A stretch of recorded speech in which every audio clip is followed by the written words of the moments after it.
warahmatullahi wabarakatuh. Asxaabta aad baan idin salaamay. Bacda salaan waanigii caawiya chance yar helay. Waxaan doonayaa in idila wadaago video yar oo kooban 3 daqiiqo 4 daqiiqo oo aan kaga hadlayno sida aad u qarsan karto sawir ku yaala gallery kugu jira ama inaad sawirkaaga qarsato sawirada khaaska ah adoon u baahan application aad soo gashato ama log aad ku xidho ama waxyaabo kale aan u baahan kaliya sawirka aad doonayso inaad qarsato ama folderka doonayso sawirada aad ku gurtid aad doonayso inaad qarsato aad qarsan karayso hab fudud oo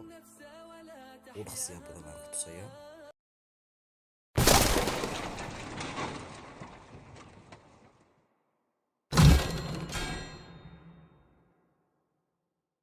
haddaad markii koowaad tahay channelka soo booqato ama channelka ku cusub tahay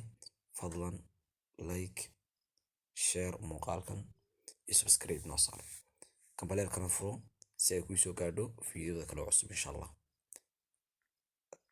haddaynu casharka bilowno waxaad soo furanaysaa faileska soo furanaysaa waxaad ka dooranaysaa international storage ka dooranaysaa waxaa la internal storage-ka kadib waxaad tegaysaa folderka doonaysay ama sawirada doonaysay gallery ku yaalay saada folderkaas oo kale waad qalin kartaa ama wax ku jiraan oo kale sidoo kale sawirkana waad qalin kartaa saada folder sawirkaas imka qarino sawirkaas waa ka gallery ka keenay gallery ku jira sawirka ardayda qarino sawirkaad isaga cadaajinaysaa kadib marka tigtaas isa saarto dhufanaysaa calaamadda yare saddexda baad ku dhufanaysaa calaamadda baad ku dhufanaysaa saddexda more markaad ku dhufato rename baad tegaysaa kadib wax kale ka bedeli mayso waxaad taabanaysaa un halkaas hortiisa magaca hortiisa waxaad dhigaysaa dot ama calaamadda yare dhibicda kadib intaa marka samayso waxaad odhanaysaa rename